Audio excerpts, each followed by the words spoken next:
I have cherished the ideal of a democratic and free society in which all persons live together in harmony and with equal opportunities.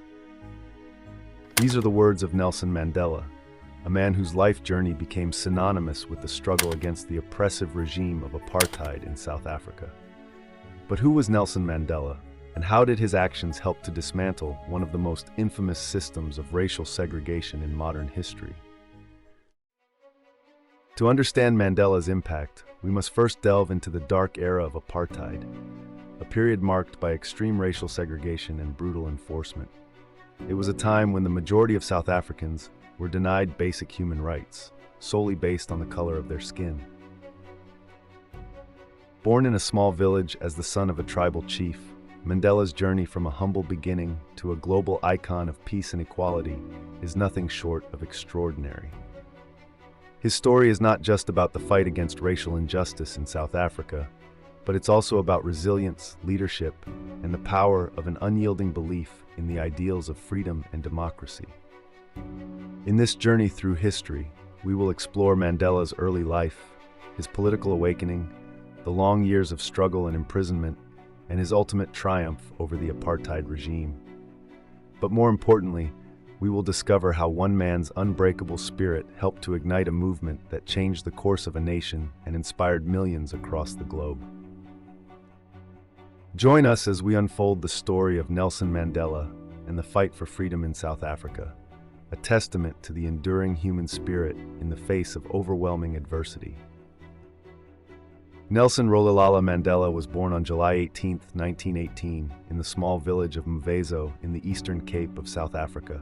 His father, Gadla Henry Mfakanyiswa, was a local chief and counselor to the monarch, instilling in young Mandela the early lessons of leadership and governance.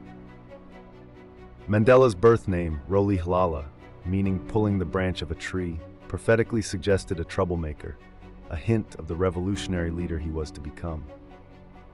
However, tragedy struck early when his father passed away, and Mandela, at the age of 9, was sent to live under the guardianship of the Thembu regent, Jongintaba Dalindyebo, in the town of Mkhekezweni. Living in the regent's home, Mandela was exposed to the wider world of Thembu royalty. He attended local mission schools, where he received a Western-style education.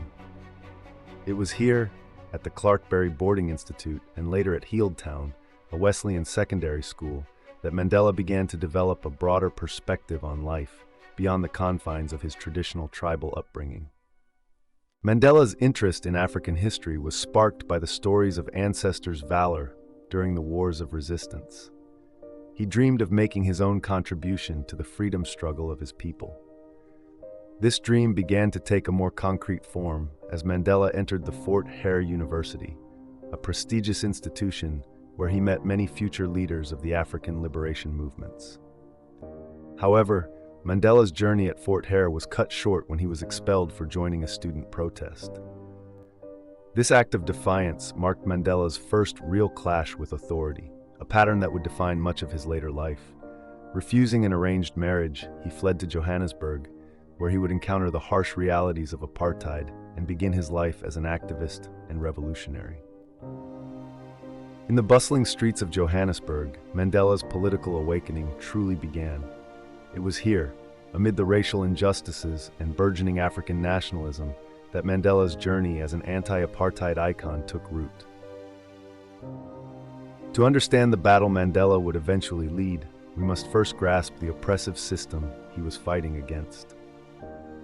Apartheid, an Afrikaans word meaning apartness, was a policy of racial segregation and discrimination enforced by the South African government from 1948 until the early 1990s. This system institutionalized racial discrimination, creating a deeply divided society where white South Africans, who were a minority, held almost all political power and controlled the economy, while the majority non-white population was disenfranchised and subjected to a range of repressive laws. Under apartheid, non-white South Africans were forced to live in separate areas from whites. They were required to use separate public facilities, and contact between the two races was limited by law. The infamous pass laws controlled their movements, while the Bantu Education Act enforced a system of inferior education for black children. The harsh realities of apartheid sparked resistance and condemnation both within South Africa and internationally. However, the government responded with increasing brutality, using police and military force to suppress opposition, leading to widespread violations of human rights. In this environment of oppression and injustice, a new generation of leaders emerged, determined to fight for freedom and equality. Among them was a young Nelson Mandela, whose path was now set towards becoming the most prominent figure in South Africa's struggle against apartheid. As Mandela settled into life in Johannesburg, he became acutely aware of the gross injustices faced by Black South Africans under apartheid. This realization led him to join the African National Congress, or ANC, in 1944. The ANC was then a moderate organization, primarily focused on peaceful protest and petitioning. In the ANC, Mandela was not just a member, he was an activist. He helped to form the ANC Youth League, which sought to transform the ANC into a mass grassroots movement, advocating for civil disobedience and strikes, challenging the apartheid regime more directly than ever before. Despite the peaceful nature of these protests, the government's response was anything but. The brutal crackdowns on peaceful demonstrators in the Sharpeville massacre in 1960, where 69 peaceful protesters were killed, were turning points. Mandela, along with many others, began to believe that nonviolent protest alone would not be enough to achieve significant change. In the wake of increasing government violence, Mandela co-founded Umkhonto we Sizwe, also known as MK, which translates to Spear of the Nation. This was the armed wing of the ANC, marking a radical shift in the ANC's strategy. Mandela saw this as a necessary move, not just for protest, but as a form of self-defense against the state's aggression. Under Mandela's leadership, MK launched a campaign of sabotage against government installations and infrastructure. These acts were carefully planned to avoid loss of life, aiming instead to disrupt and challenge the apartheid regime's resources and legitimacy.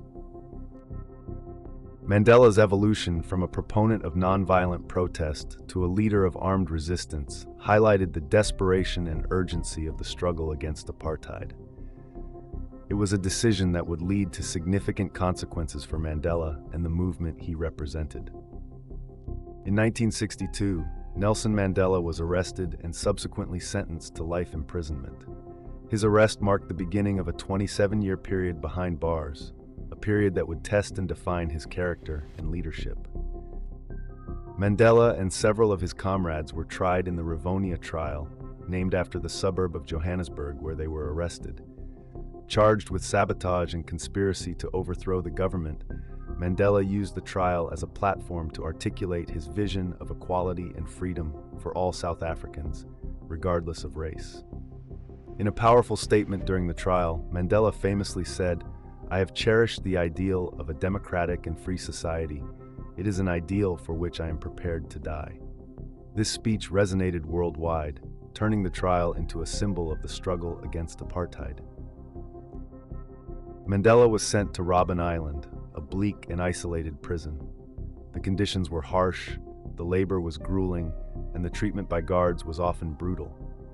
Yet, Mandela's spirit remained unbroken. He continued to be a source of strength and inspiration for his fellow inmates, turning the prison into a crucible of learning and political debate. Internationally, Mandela became a symbol of resistance against oppression. The call for his release became a rallying cry for anti-apartheid activists around the world. His imprisonment drew global attention to the inhumanities of the apartheid system and fueled the fire of international protest and sanctions against South Africa. The years Mandela spent in prison were transformative, not just for him, but for South Africa as a whole. His refusal to compromise his principles in the face of extreme adversity made him more than a leader. It made him a beacon of hope and resilience. As global pressure mounted and internal resistance intensified, the apartheid regime found itself increasingly isolated and unsustainable. The late 1980s and early 1990s witnessed a series of significant changes in South Africa, paving the way for the end of apartheid. The combined impact of internal resistance, spearheaded by the ANC and other anti-apartheid groups, and international sanctions and divestment campaigns, began to erode the foundations of the apartheid system. The world was watching, and the call for Mandela's release grew louder and more insistent. In a historic move, President F.W. de Klerk, recognizing the inevitability of change, began to dismantle apartheid. In 1990, he announced the unbanning of the ANC and the release of Nelson Mandela, a moment that reverberated across the globe. After 27 years, Mandela walked out of prison not with thoughts of revenge, but with a message of reconciliation and a vision for a united South Africa. His release marked the beginning of a new era for the country. The subsequent years saw intense negotiations between the ANC and the government, leading to the first democratic elections in 1994. Mandela's leadership during this period was pivotal. He advocated for a peaceful transition, emphasizing forgiveness and reconciliation over retribution. Nelson Mandela's election as the first black president of South Africa was a symbolic and real victory over centuries of colonialism and decades of apartheid. His presidency focused on healing the nation's wounds, improving race relations, and building a new, inclusive South Africa. Mandela's presidency and his leadership in the transition period laid the groundwork for the Rainbow Nation, a term that came to symbolize the country's newfound diversity and unity. His journey from a political prisoner to a head of state remains one of the most remarkable stories of the 20th century.